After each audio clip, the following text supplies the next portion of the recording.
I'm going to be real with you all. It's Romania Black, and I am purposefully waiting until the last minute to watch episodes 11 and 12 of season 2 of Windbreaker because I don't want to be on hiatus with this show.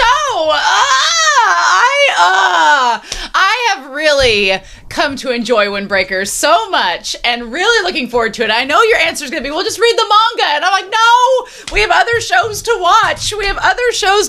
And they're going to adapt this one, I'm sure, into a season 3. I'm sure they will. But, it's really, really sad because I feel like I just started this show. I can't believe I'm nearly 2 seasons in, and I only have this episode and next week, and then I have to put this on hiatus for a while, and I don't want to because I really enjoy it. So we are on episode 11 of season 2, aka episode 22, and or episode 23 rather, 23, get my math right, girl. And last episode was a great little conclusion, a little button on top, a little cherry on top, just closing the button of the incident involving Shuhei, involving Gravel, and just facing off. Sakura has seen like a new style of defending what you're there for, and it's just, I really enjoyed it, and I thought it was great, and I've got a couple comments I want to talk about it, but then at the last minute, of course, old Frank shows up to cause some trouble, and apparently them and Tsubaki have history, so we'll see. Will our bingo card reach a blackout? I'm really amazed it has not. I really thought 3 episodes in, we started out so strong, and then 3 episodes in, we really focused on Tsubaki, and Umemiya has kind of taken a back seat, as has Hiragi and as has Kotoa, so who knew? But anyway, the 2 comments I have, one is from Thea Victoria Martin for episode 9 saying, and I didn't realize this, saying, anyways, I don't know if Shizuka has micro bangs or just baby hair, but it's kind of cute how she matches Suzuri's own chopped micro bangs with both of them coming from the Tsunaba district. Twinning! Hashtag twinning! I hadn't even noticed that, but my honest interpretation is that, as in any small, rural, or impoverished place, they usually only have one of something. So maybe they just have one hairdresser, and that one hairdresser's like, this is how I do bangs. Take it or leave it. Who knows? But that's a really cool observation, so I'm glad that you made that. And then Sunspots had a really lovely comment for episode 10. Thank you, Sunspots. That was awesome. But they talked about a lot of things with that episode over on Patreon. But one thing they focused on was of the main character of Trigun, which if you've not watched Trigun, I have all of it on my channel that you can, like the manga, every episode of the anime, all of the series of the anime, you can go check it out on my channel. It's an amazing series. You should watch it. It's so good. If you don't want to watch it on your own, come watch with me. So anyway, they said, I wanted to draw a Trigun parallel in this episode. To me, Tsubaki is very much a Vash archetype. The salvation Tsubaki provides is not a passive kindness. His compassion is not weakness. It is specifically a style of fighting or understanding, the shall we dance. He gives Shuhei an exit. He looks at Shuhei and refuses to let the kidnapper or gang leader be Shuhei's conclusion. Exactly the way that Vash refuses to reduce people. I think they both are really trying to show, and I love this phrasing, that survival does not beget cruelty. Say it for the ones in the back. I do. I feel like a lot of narratives give off that in survival films, it's just like survival of the fittest and like dog eat dog world. And I'm really happy that Tsubaki in episode 10 shows that it doesn't have to be that way. And it's like, yes. So, but then we'll see. We'll see with old Frank, if that's even his name, what we end up with. So I don't know. Anyway, speaking of Sunspots, they have commissioned me to do a cosplay for Windbreaker for this month. And I decided that I would do it next week when we do the season finale. I've already got the wig. I already have the clothes for the cosplay. I already have the makeup. I'm like, we can do this. So you probably know who I'm going to be, but I'll show up as them in the next episode, and it'll be great. We'll have a lovely cosplay. It'll be a fun way to round out season 2, and they can play bingo as we watch the episode. But anyway, thank you all so much for joining me on my Windbreaker journey. I'm super excited to hear what you think about the episode down below,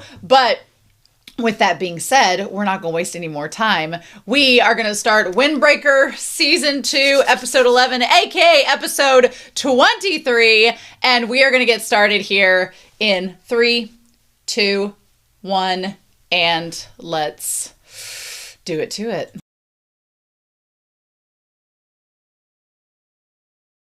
Look, I honestly think my dog is just jealous. Whenever there's a hot anime man on screen, my dog is like, no, you can't be thinking about him. You have to play with me. Because he literally, the whole time that Endo is on the screen, Huckleberry was trying to get me to reach down and throw this toy. And I'm like, Huckleberry. So, okay, look, can I gush? I'm going to forewarn you all. I'm going to be gushing about Endo for a lot of this discussion. Not only because of his immaculate character design, like best character design of the whole damn series so far, but also because of his voice actor. But we'll get there. Let's get through the bingo first. Before I can gush, right? Let's get to the bingo first. Sakura blushing. Did Sakura blush in this episode? Maybe. Sua had an elegant kick and went on the offense. We're going to talk about that. Narai did have a freak out. Yes, indeed. Narai did have a freak out. We also had a handshake or a hug. We didn't have one of those. Katoa served food. No, but the one guy did. Can we count him?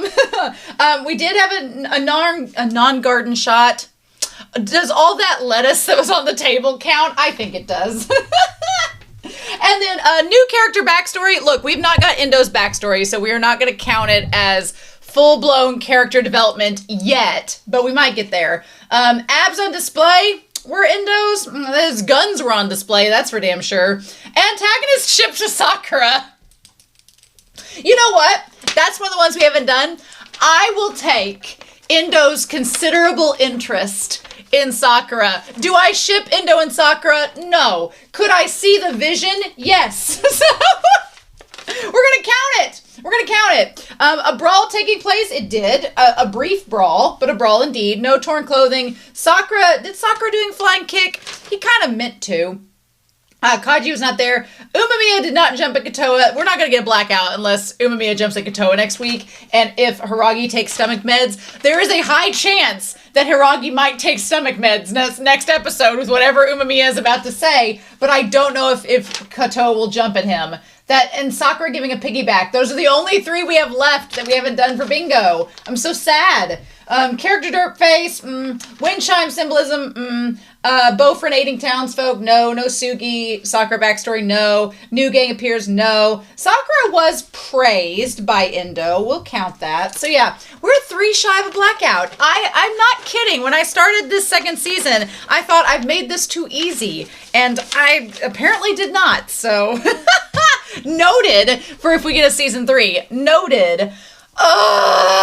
Okay. We need to break down this episode. Whiteboard Kun has joined us because we may not need Whiteboard Kun next episode, although I think we will because Umemiya is breaking down shit, so we might, but we'll see. But here in 3, 2, 1, we start out the episode, I'm usually not a fan of this trope, if I'm being honest with y'all, and thank God it was just for the opening before the OP, because I was like, I'm not a big fan of you end on a cliffhanger and the very next episode starts like in the future and you've bypassed everything that went down and you're like, come on, you can't tell me that stuff didn't go down. And I'm glad that they backtracked, but at the same time, it was a very curious kind of like, it definitely piques your curiosity because you're sitting here. Also, look, I just ate dinner. This food looks amazing. I was like, I kind of want the pork cutlet. Like, all this looks so good. The miso soup, everything.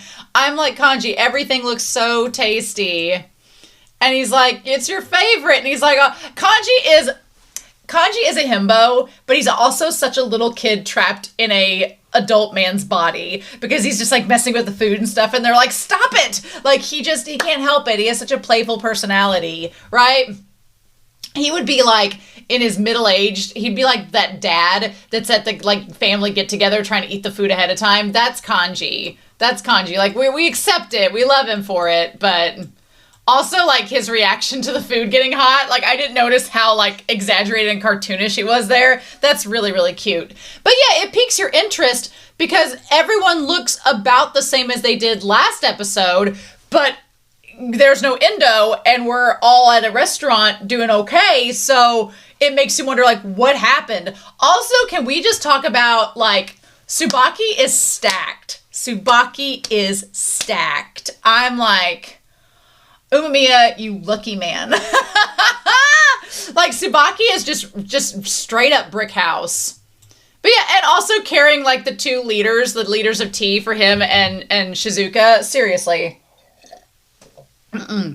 Super cool. Like, come on now. So everything gets all ready to go. And everybody's just acting like it's all normal, no big deal. Shuhei, I will say this about Shuhei. So Shuhei's voice actor, we talked about them last episode, or the episodes before. Their voice actor is the same as Tanjiro from Demon Slayer, who's like the MC of Demon Slayer. In this episode particularly, the whole time I was listening to Shuhei talk, I'm like, it's Tanjiro. The whole time. Like, it just, the cadence, the softness, the inflection, I'm like, you sound just like Tanjiro from Demon Slayer. Like, when he's very sincere. That's not a bad thing. I really love Tanjiro in that series. But Shuhei's actor, like, sounded just like him. So, Hidaka's Family Diner. What a cute little hole in the wall. Like, those are the best restaurants. If you go to any city, when I'm on vacation, I refuse to eat at a chain restaurant. I am very fortunate and privileged in my life at my age that when I go places, I have the money. And usually when you go to local places, they're not that expensive. Like if it's somewhere local and it's like a mom and pop place, they're not that expensive. They're no more expensive than like a chain restaurant anyway. So I'm fortunate enough that I have money, I can do that. But when I go on vacations, I will not go to a chain restaurant. I'm like, I can do that at home. If I'm somewhere away from home, I want to eat somewhere local. I want to support that business. I want to eat somewhere that I can't eat anywhere else. Like that's my goal. I mean, you can't help it sometimes. Like if you're on the road and you're starving and there's like an Arby's off the highway, you're like, I guess. But I mean, if you're in town and you have the means, it's like support a family and eat somewhere new, somewhere that's kind of cool. This looks like a hole in the wall that I would fall in love with. I would be so down. They had like the TV with the gaming system. Those are the best places. Like this just looks so great. I would instantly want to go there. So yeah, everybody's all there. I love when they do the close up here. So the twins are right next to each other eating. Tsubaki's at the table with the other 3 first years. Shuhei is with Kanji, which is so interesting given all that's happened. And then the others are all watching over Shizuka. And then you have Narai is terrified at what just went down. Suo won't give anything away. Suo refuses to give anything away. Like, Suo's just like, this is fine. The Suo is the living embodiment of the dog this is fine. And the fire is everywhere. And Suo's like, it's okay. And Sakura, if you notice Sakura's body language, he has just turned from everyone. He's just like, I'm pissed. I'm mad. And it's not that Sakura's mad at them. It's not that Sakura doesn't want to be there. It's that Sakura is very agitated. And he just doesn't know what else to do. So he's just kind of off in his own corner stewing, right? So everybody's like, oh, this is so good. Everyone's just acting like whatever just happened was not a big deal. And I'm like, no, it was a pretty big deal. And Umemiya apparently agrees by the end of this episode. So yeah, everybody's like, let's just go. I love that Narai's freaking out. Suo is like, everything is fine. Yeah, Sakura's so mad. He's stewing. Narai is having war flashbacks, and Suo's like, what? What problem? My dude. I am excited next week being able to look at the OP. That's going to be fun. He's like, come on. He's like, this isn't the case, but it's impossible for us to act like nothing happened. Yeah, exactly. And I like that Sakura is just stress eating. He's just like gobbling down the gyoza and the tempura. He's just like, I'm so mad. I'm just going to eat my feelings. Like, he's just so pissed.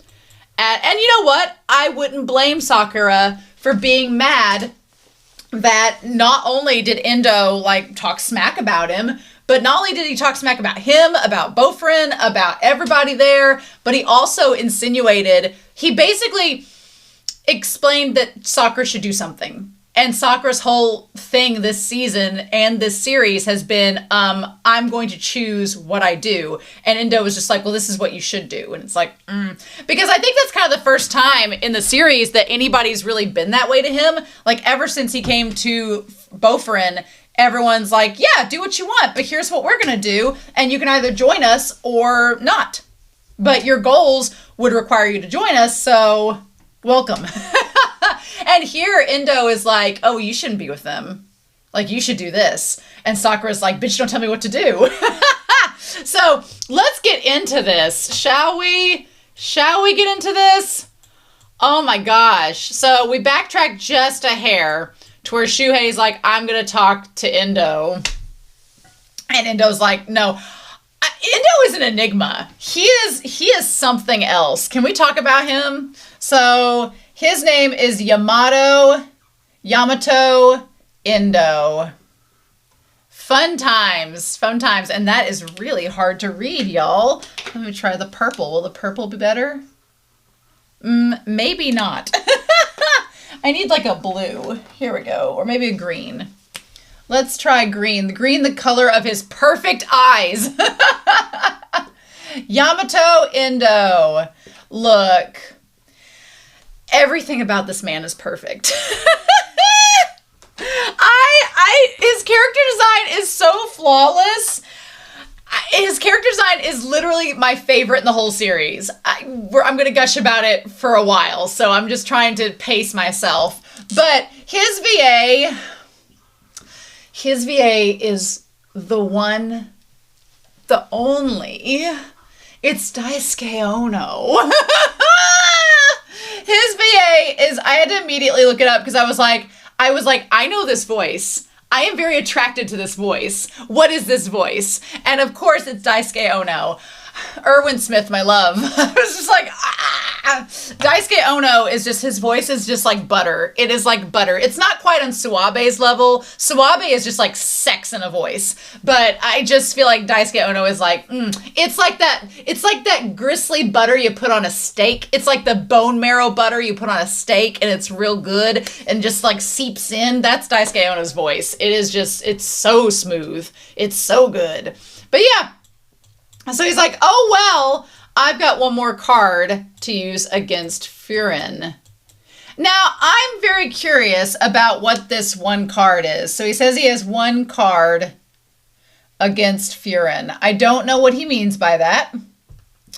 I don't know what he has waiting in the wings. We don't know how exactly that's going to go. But yeah, Tsubaki knows who he is. And he's like, I've always been that way, right? I don't know who Frank is, because I thought his name was Frank, because he seemed like the kind of person that would tattoo his name on his body. But either Frank, we're going to put Frank over here. I'm going to speculate. You all know I will be wrong, but you all know you're not going to spoil me because you're better than that. I'll find out. I'll find out eventually. My theory is that Frank might be like a dog. Family pet that died. It looks like a dog there. Family pet that died, caused him to go to the dark side. Stranger things have happened. But it also looks like a wheel. It also looks like a wheel or like the start of a like motorcycle or something, or like a car. Or it looks like the wheel of something. So Frank could be a dog. It could also be the man that he... Here's the thing. I would ship him with Sakura, but he clearly has a hardcore crush on whoever the other person is that is not Umemiya. Frank is the antithesis to Umemiya, like very clearly, but he has the eyes for somebody. We get like the shadow of, the silhouette of. We're going to talk about that here in a little bit. Maybe that's Frank. Maybe that's who it is. Maybe it's a relative. We don't know. But he's like, life is the only way to kill time until you die. So his whole thing is that he is just going to do whatever on his own. He is living out a White Snake video, Here I Go Again. He is living out that song of he's going to do whatever he wants on his own and on his terms. Now, that is like as polar opposite of Umemiya as you can get. Because Umemiya is like, well, I'm going to do what is going to benefit everybody. And I'm going to do it with everyone's help. And I'm not going to be alone because I have everyone around me. And it's going to be on the terms that benefit the group. I don't see, like, Umemiya and Endo just seem like they would immediately butt heads. My theory, and they have like the black and white hair dynamic thing going on. You know, they got that going for them. My theory, and I'm going to put it right here. So my theory is that because he's the same age as Tsubaki and Umemiya, my theory is that he came to Furin around the same time as Umemiya. Because he seems like the kind of guy that he wants to be on top. He wants to be the strongest, do what he wants. So he came to Furin to be able to do that. And Umemiya was there as well. And I feel like maybe he challenged Umemiya and he lost, or he challenged Umemiya and was kind of like ganged up on by everybody else around him, and Umemiya won by numbers. And whatever the case may be, whatever the case was, he was there for a year, didn't like it, and then he left because it was not what he wanted to do. It wasn't self-serving for him. And so he left. Did he probably cause a bunch of chaos in the mix? Yeah, I'm sure. And that's why they're all like...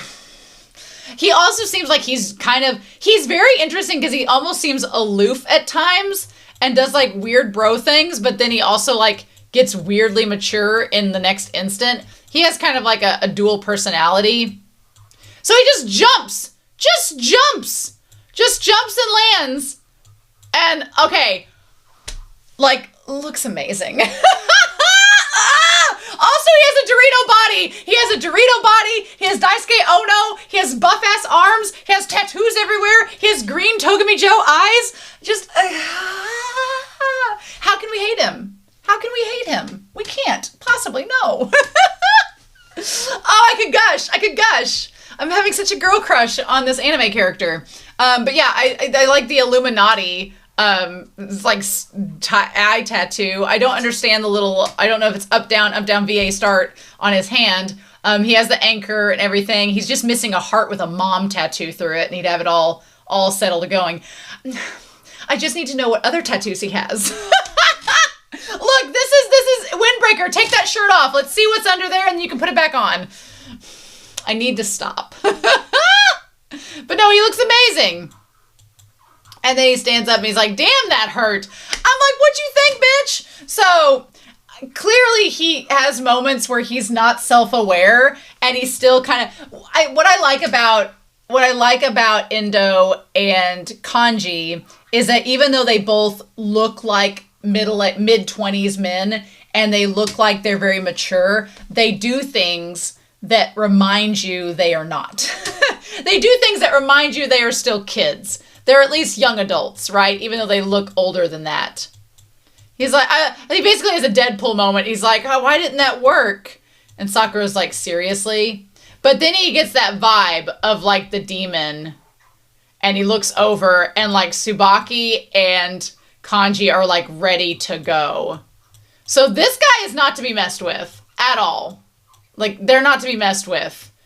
And he's like, this is our first reunion in a while. He just looks so good. Oh, damn. And the drip, the black jeans, the black tank top, the tattoos, and then this big, oversized, like, white plaid, like, shirt jacket dress that he just drapes over like a big, it looks like a Yakuza kimono, the way it's draped over. It is like, it is peak character design. I'm freaking here for it. If you're raring to go. Oh, and then he does this gesture where he does the infinity symbol and he does the, if you're ready to go. Like, damn, that's going to get my blood pumping too.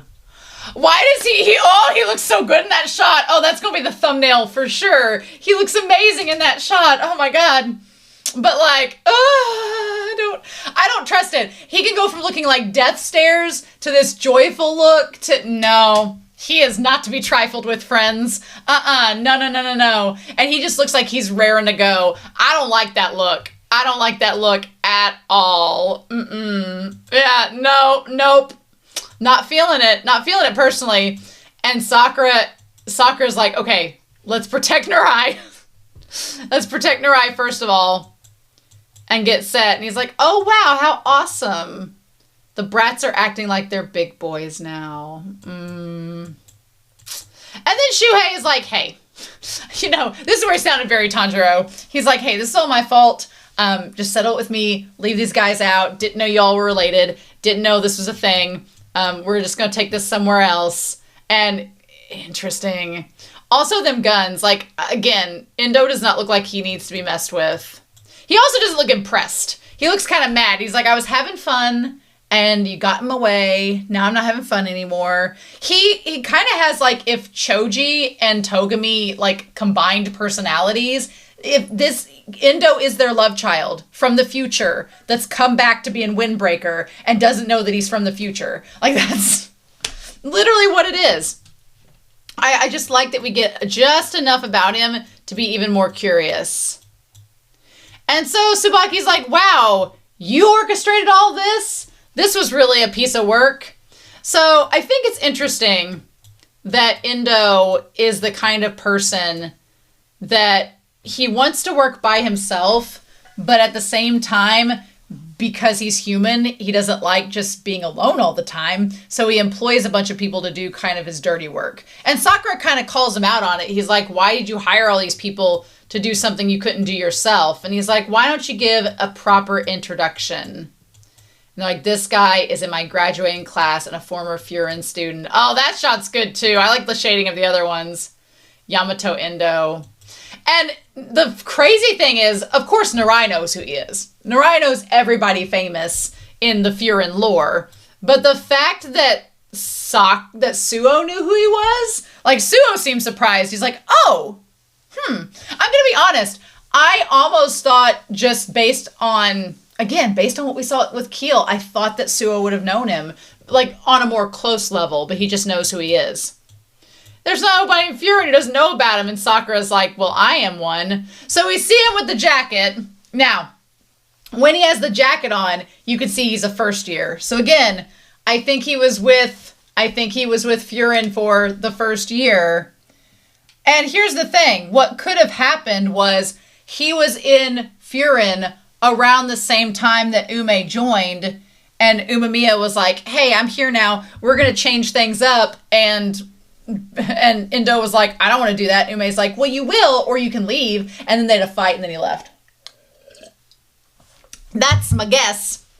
But as to how it went down, don't know. He also, you know what?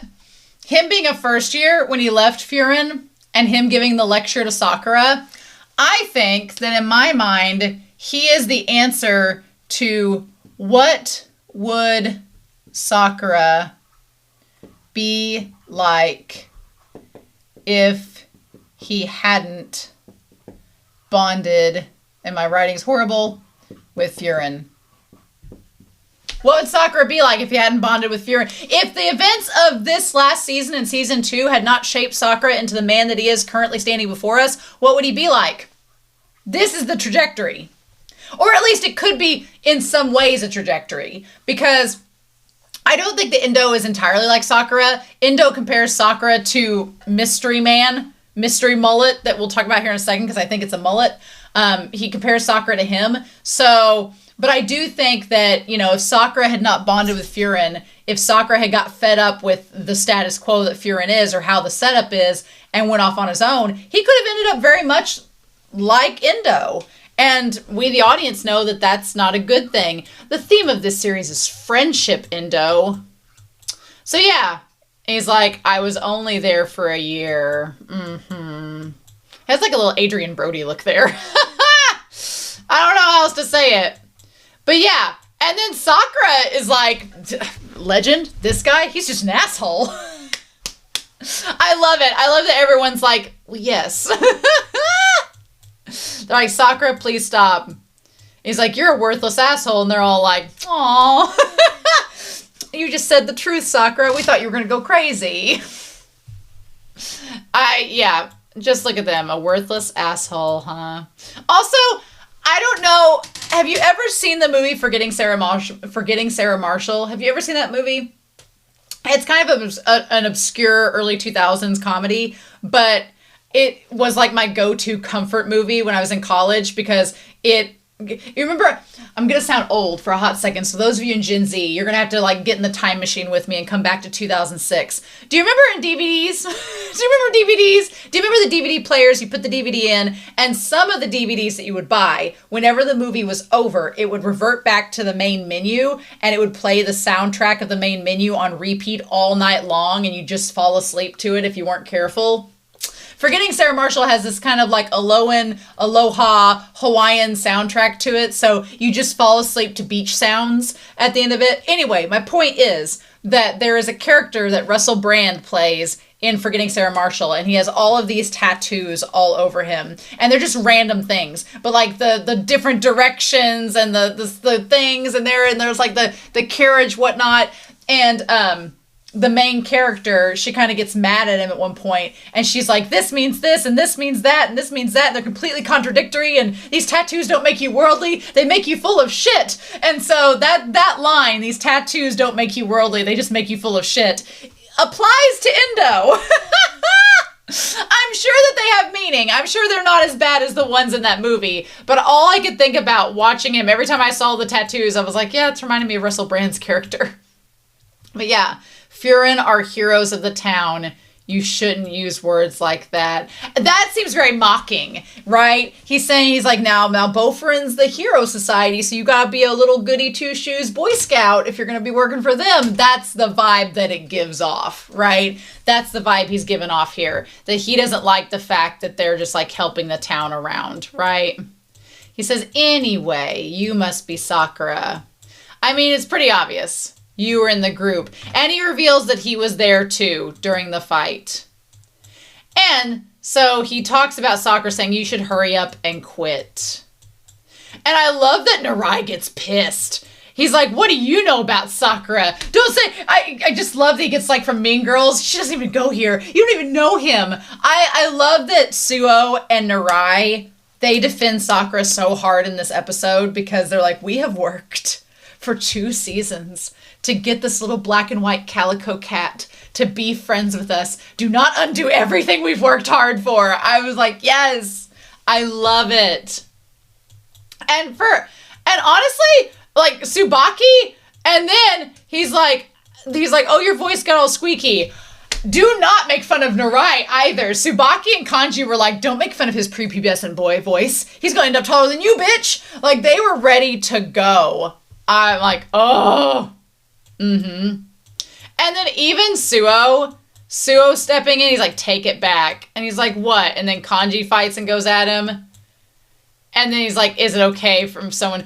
Okay, for those of you shipping Suo with Narai, Suo took the offensive to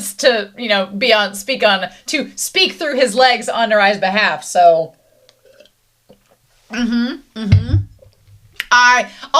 what a rare moment for Suo to take the offensive in a battle. Usually Suo's very like reactionary and defensive. He does not go on the offense right off the bat. No. And even Sakura's like, I'll join in too. And yeah, don't leave me out of this. Oof. The character design, the nose, the eyes, the hair, everything. I live. I need to see more of him, please. If we get a backstory on him next week, he even does the hair pushing back. Ugh, stop. So he's like, I think highly of Sakura, and I think he's wasting his talents. So here we go. He basically says that Sakura, these people are weighing you down. Your skills should be way higher than that. Guys like that are better off by themselves, you know? And at that point, when he says that, like, Suo and Narai are like, oh no, sir, you don't know him. Like, Suo and Narai are like, he is not good by himself. He is barely surviving by himself. We've been to his apartment. Don't say things you don't know. So they're all worried that Sakura might get the wrong idea. And I like that he's like, you've been yapping all this time like you know me. And he says, no matter what anyone says, I'll decide where I belong. I love that. I love that. I was like, honestly, Endo is such a good antagonist for this series because his whole MO is the antithesis of everything we have spent the last 23 episodes building up in this series. We have been building and building since episode 1 to get Sakura to have this place of belonging and community and to feel like he has a future and to realize that his salvation is not that far away and he's not alone. We've worked so hard. And then in comes Endo, and in one episode, Endo calls everything into question and is like, well, but you're better than that. It's like, and I'm so glad that the Sakura Endo saw at the beginning of this season is not the same one he's seeing now. Because the Sakura in episode 1 with the Keel battle, that Sakura would have maybe had a different answer. But this Sakura is like, no, you know what? And I like that Sakura doesn't dismiss what Endo says. He doesn't say that Endo is wrong. But at the same time, he's like, I'm going to be the one that chooses that, not you. I'm going to pick where I go and what I do. You don't get to do that for me. And in that moment, Endo is reminded of this person. Endo is reminded of this person. Now look, that is not Umemiya at all. But at the same time, either it's one of two things. So let's draw this little head of hair. We got this little head of hair. Humor me. And we see some ears. We got this little head of hair. We see some ears on there. And then it all goes like this. And then creates the shoulders. And goes down and makes the body. So it's either one of two things. Either it's like, he's in Jujutsu Kaisen, Inunaki. It's either like him and it's a giant turtleneck that covers up to his nose and we're just seeing the head stick out the top like a little broccoli. It's either that, or if it's not that, which I think what this might be, is that here's his face and it's like a mullet. It's kind of like Tsubaki has the long hair. This character has the long hair too, but it's like a mullet and the top is a big fuzz of hair. I don't know, but whoever this person is, I don't know if they're with Bofrin or not. Whoever it is also someone that Endo admires. Because he's like, this is great. And, man, it is satisfying to hear that, like, hear that bones cracking. Also, he has 1, 2, a star for 3 on the middle finger, and then 4 and 5. And then he has, like, how did the tattoo on this would kind of hurt, I would think, on the very bottom of it. I don't know. My hands are very bony, so I don't have any meat on my hands. Hand tattoos would feel awful. No, thank you. So yeah, he's all raring to go. Like, what a good shot. That's a great shot of him. I'll play around a little bit before I go. Ugh. And so then Shuhei's like, no. He's like, we are not going to get crazy. He's like, y'all had nothing to do with this. Just get lost. And he throws off Endo's groove. The Emperor's groove is thrown off. I thought with Shuhei bowing like that, I really thought that he was going to come up and take his foot and like kick right down on it. I thought he was. But he did not. I think that's interesting. He did not make a move like that. For whatever it's worth, he did not do that. Instead, he just called him pathetic and groveling. He's like, you don't see much spirit with the grovelers. In that respect, he's a little bit more like Umemiya. Like, I could never see Sakura doing this. I could never see Sakura acting that way towards someone groveling. Ever. So no, not like that at all. That's more like Umemiya, like a dark Umemiya. Yeah, indeed. But then he, like, makes fun of him. He's like, you look so pathetic. Yeah. It looks so pathetic to grovel. And they all get pissed and go at him. And he's like, we'll just call it even. And he says, the old man who hired me did some shady stuff. I'll just go get my money from him. Is essentially what he's suggesting. He's like, I'll go blackmail that old man and get his money since I can't get it from you all. I guess that's what I'll do. And they'll just leave the girl alone. And we'll just call it a day. Which, of course, makes Kanji kind of mad. He's like, it's just because I'm in a good mood. And they're like, nobody knows what's going on in your head. I mean, he seems pretty aloof. He just seems kind of random. And then Sakura goes after him. And Sakura's like, hey. Sakura's like, we're not done here. And Endo's like, hey. I think I said, see ya later. Which means I'm in a good mood. I'm leaving. I'm not going to fight you. Don't test me. And then in that moment, when he turns, I love that Sakura was running to him. That face! Ooh! Ooh! The death glare! He's just like, stop it, little boy. I was like, oh, that is a Coco Montrese too. That is a Coco Montrese to, Serena Cha-Cha being like, don't you come at me, lady boy. Like, just, that was you're going to stop dead in your tracks. And Tsubaki's like, don't do it. He's like, listen to your seniors. Ooh, you're a first year after all. That is a very pointed comment. So that comment right there, where he said, listen to your seniors because you're a first year. That is projection, friends. That is projection. So I feel like maybe he was told to do something by his seniors and he didn't want to, but they were like, this is the pecking order because you're a first year, you're at the bottom of the food chain, and that pissed him off and contributed to him leaving. Just saying. Just saying. It seems like it could be. So I am a little bit, I was very much looking forward to seeing more with Endo and getting more into him, and they just teased it. So I'm hoping that next week we get some backstory that will help explain what's going on and that we can do something with that. That would be great. I would love that. But anyway, so we go back to the restaurant, which is super cute. Also super cheap, like 500, 600 yen. Heck yeah. Like the most expensive thing there is like 17 something. And it's like, how much is, I'll say up like yen to dollar, yen to USD. I'm like constantly, so like 1600 yen is like $10. That's for a whole meal. That's not bad at all. That's really good.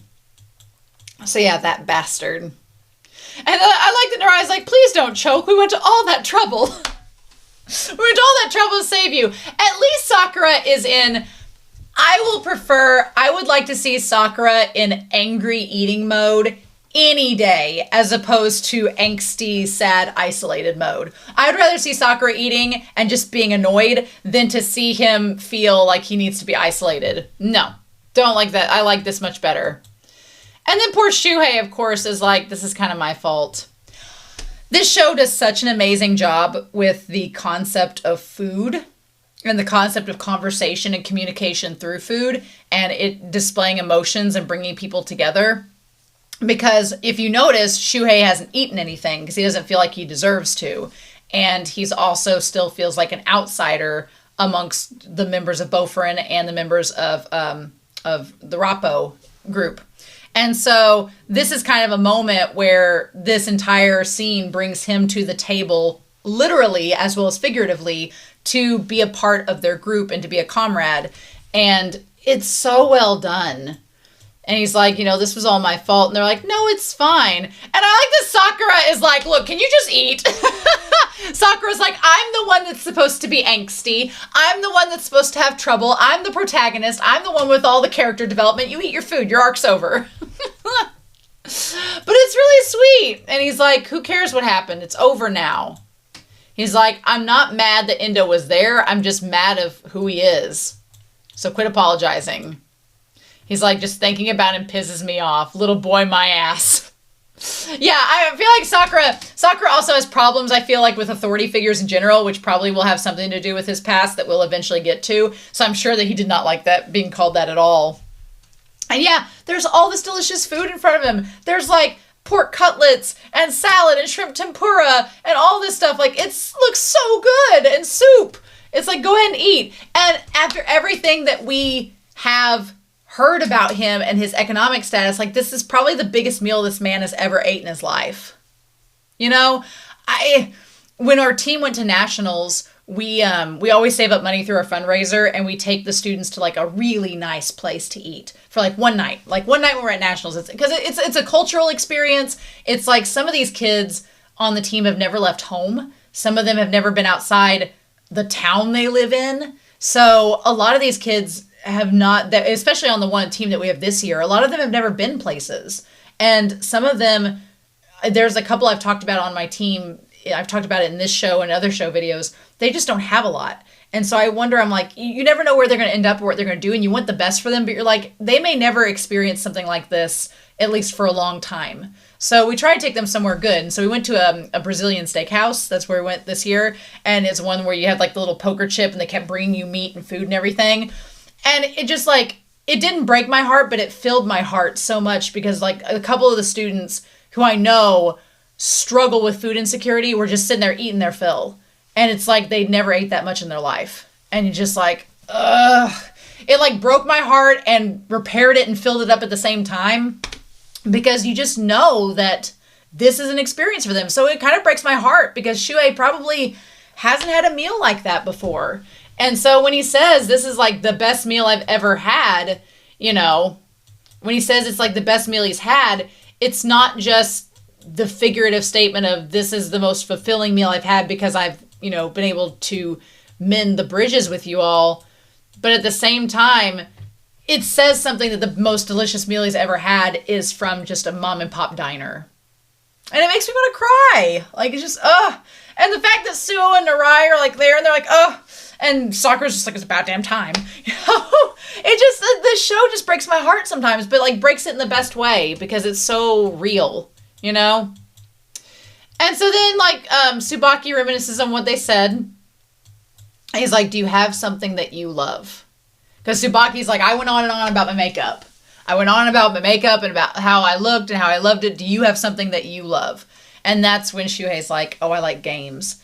Which is still also kind of crazy that he's never played games, which I guess I get it. I feel like, I don't know, I feel like in US culture, even if you didn't have a gaming system yourself, you had access to it somehow. But I don't know. Like I said, my family was like straight up middle class. We were not upper middle class. We weren't lower middle class. We were just like middle, like just right in the middle. Like my parents, we never had anything special or fancy, but we didn't have to struggle for food. So that's the kind of like how I viewed it as a kid. Like we didn't struggle for food, but we didn't go on like fancy vacations all the time and stuff like that. But I remember as a kid, like my brother and I got a Sega system when I was like 6 years old. We got a Sega. And it was for my brother and I to share. We could share the Sega together and we could play it together. And that was our big thing. And we had to play, we got like 2 games. Each of us got a game. I got Sonic the Hedgehog 2 and he got like Vector Man or something like that. And so those were our 2 games we could play. But even as a kid, I was like, and then there was a friend of mine had an N64. Again, this is in the 90s, y'all. And I wanted an N64. My parents were like, we can't afford that. So you go to your friend's house and you play the friend's N64 because we can't afford that. So you can have it. And so, you know, just stuff like that. So it's crazy to think that he's never been able to play games before. And then he looks up and sees like the Switch next to, I love there's the VCR and the DVD player. Like he sees the Switch. He's like, I want to play a game. And they're like, and Tsubaki was like, whatever Shuhei had said, Tsubaki was ready to help them get it. And then they were like, okay, well, that's going to take a TV and a console and software. I can't just immediately get that.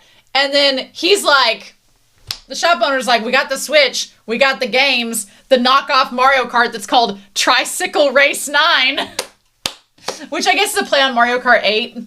I think it's a play on it. That's absolutely hilarious. Also, can we talk about this racing game? So Shuhei is the koala that's losing at first. And then we find out that Kanji is great at the game. Kanji and Narai are champs. I wanted to see them go at it. Kanji was the cow, which is really, really funny. I would be the cow too. If I was picking between the lion, the cow, the monkey, and the koala, cow every time. Clearly. And then Sakura gets to play as the lion, which is really funny. Does Narai play as the monkey? Is that how this works? I want to see like who Narai ends up as. And then, yeah, he gets to play. Like, it's so cute. But yeah, and I don't know if Tsubaki is crying because they're so happy seeing Shuhei actually get to do something that they've always wanted to do. I don't know if they're crying for that. I don't know if they're crying reminiscing about Endo. I don't know if they're crying for another reason. Like, we don't exactly know what's going on. But then Tsubaki runs to the bathroom and talks to Ume for an extended period of time. And the fact that the show does not show us Tsubaki talking to Umemiya makes me very upset. I was like, where is it? What? I need the fan fiction. I need it now. No, because it would have spoilers in it, but, and so, yeah. And they're like, you're going to keep playing. And so we find out that Sakura sucks at racing games. They've never done that either. And of course, Narai has. Narai's family has a Switch, and Narai has played that Switch, and Narai's a strategist, so he's very good at the game. So I just love that. What's so funny about this is that what's so funny about this is that the school that I work at, they have an esports team. And last year around Christmas, they did like a faculty. No, it was actually the end of the year. It was the end of the year last year. I can't believe it's been a year, y'all. But last year they did an end of the year thing for the faculty to like de-stress, like as we were grading and getting stuff done. They were like, come play Mario Kart. And having grown up playing Mario Kart with my brother at my friend's house, and then he got like a Switch later on and we played it through that, like I'm not bad. And I love racing games. Like when we were in high school, we got a PlayStation, like the PlayStation 2. That was the one we got, the PlayStation 2. And we had all the Crash Bandicoot games, and we could use it as a DVD player. That was like my parents' selling point. They're like, we're gonna get you this PlayStation 2. We can also play DVDs. So you're good now, right? But we had Crash Bandicoot, and I played Crash Team Racing all the time. All the time. So I'm pretty good at racing games. I'm not bad, but when we were doing the faculty thing, we were all playing, and my coworkers, the coworkers that had kids were great because you could tell they played with their kids. The coworkers that had kids at the games, like this one coworker, Mariah, she's like, my son beats me all the time, and she was amazing at it. And then you could tell the coworkers whose kids either did not play video games or who had no clue. And my dean, that's my boss, I was in the same round as, and she was like, why are you good at this? And I was like, ah! So she was doing the same thing as this. And it was wonderful. And she's so hyper competitive. It was hilarious. But yeah, Sakura, 10-loss streak. Narai has beaten him at something. Narai has beat Sakura. Narai may not be able to battle in a fight at all. Give this guy Mario Kart and he is set. Give him Bicycle Race 9 and he's all good to go. And Suo's like, I'm not playing. One thing I want Suo to do in the future, Suo did good taking the initiative in this episode. Good for Suo. Suo taking initiative, good job. I need to see Suo be more proactive in future seasons. Because him just being like, oh, I don't want to play, I couldn't possibly, no. Suo wants to keep up appearances so bad. I'm like, Suo, nobody cares if you keep up appearances. Play the dang game, right? He's like, watch what you say. He's like, we're playing another round, damn it. And so Narai is going to switch, and Suo refuses. And he's like, we're going to do this till I win, no matter how many times it takes. And in that moment, he's like, I'm not going to let you win and run. And in that moment, Narai kind of backtracks on what he says because he realizes that he's like, I don't want to leave Sakura because I don't want to give him the idea that I'm walking away. I want him to know that I'm here for him. And in his own little way, in his own tiny, minuscule way, he's like, okay, I'll play this game with you and I'll keep you company. And he's like, okay. And that's when Tsubaki comes out. They're like, yeah, I just was talking about Endo with Umemiya. Also, that phone case is amazing. It's so sparkly. I love it to pieces. Yes. Is the little silver heart beside theirs for Umemiya? I feel like it is. I feel like it is.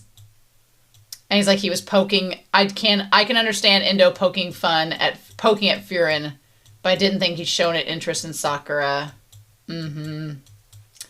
He was never the type to give out compliments. So they clearly think that Endo has an agenda. He's planning something and scheming. There's one exception. Also, the fact that this guy is surrounded by flames.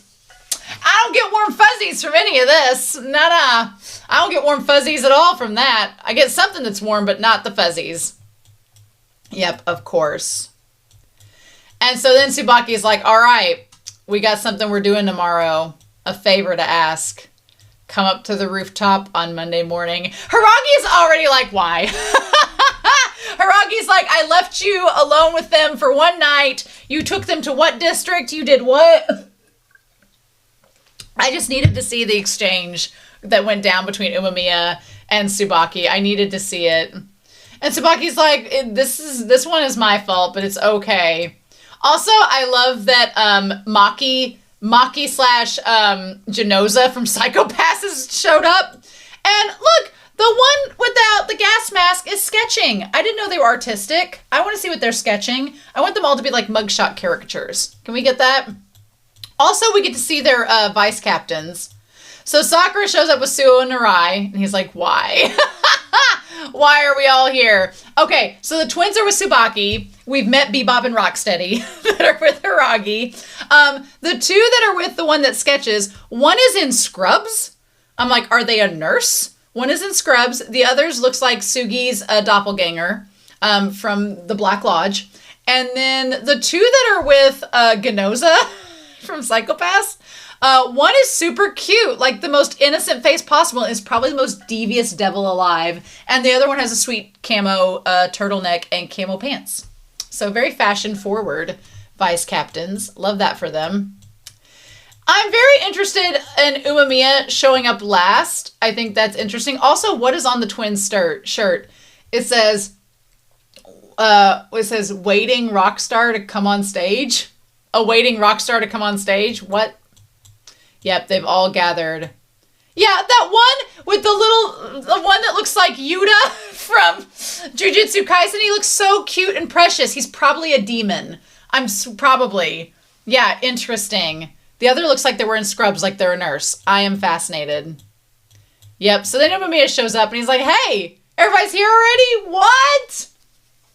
I just imagine Umamiya has been giving himself a pep talk in the mirror for the last half hour in the bathroom about what he's going to say. And he's getting, Umamiya is an awkward guy. Umamiya is socially awkward. He's just hot. That's why people forgive him. He's hot and he's strong. And that's how he overcomes it. But he is kind of an awkward guy. And Hiragi's like, seriously? I've been sitting here drowning in my own stomach acid for the last 30 minutes. And you have this lack of self-awareness. And he's like, what? And then Tsubaki's still like, good morning, Ume. It's totally fine. Don't listen to these plebeians. Mm-hmm.